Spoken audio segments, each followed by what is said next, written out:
ভাই তরমুজ কত করে? ভাই 20 টাকা কেজি। 20 টাকা কেজি। এই যে এগুলি কিরকম যেন ভালো ভালো লাগতেছে। আরে ভাই সব তরমুজই ভালো, যে কে এগুলো দেখতেছেন না সব ভালো একটা তরমুজ। একটা পাকা দেখতে পাইছি দেন তো ভাই। আরে ভাই সবই পাকা। পাকা পাকা অরিজিনাল পাকা হওয়া লাগবে। অরিজিনাল পাকা। গাছ পাকা ভাই। আরে গাছ পাকাই তো, সবই তো গাছ পাকা। আপনি কি করতে চাচ্ছেন, জাগ দিছি নাকি? দেখেন তো একটু ভালো দেখি, দেখেন তো এই তরমুজটা কাটি দেন। এটা ভাই আপনি যেভাবে তাড়াহুড়া লাগা দিয়েছেন মনে হচ্ছে দোকানদার আপনি। ভাই কাটেন এটা, আমি না চেক করি তরমুজ লেবু ভাই। আচ্ছা ঠিক আছে, কাটতেছি। কাটেন কাটেন ভালো করে কাটেন। আচ্ছা ঠিক আছে। তরমুজ ভালো হবে না ভাই, বুঝছেন, সব তরমুজই ভালো। তরমুজ ভালো হলে তো ভালো ভাই। হ্যাঁ ভাই তরমুজ ভালো।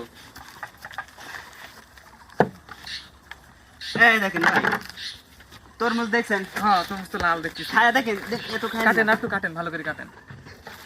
দাঁড়ান ভাই কাটি দিই। মিষ্টি আছে ভাই, এই যে নেন, খান। আমি মিষ্টি একটু হবে না খাই। তো না? কি মিষ্টি ভাই দেখছেন?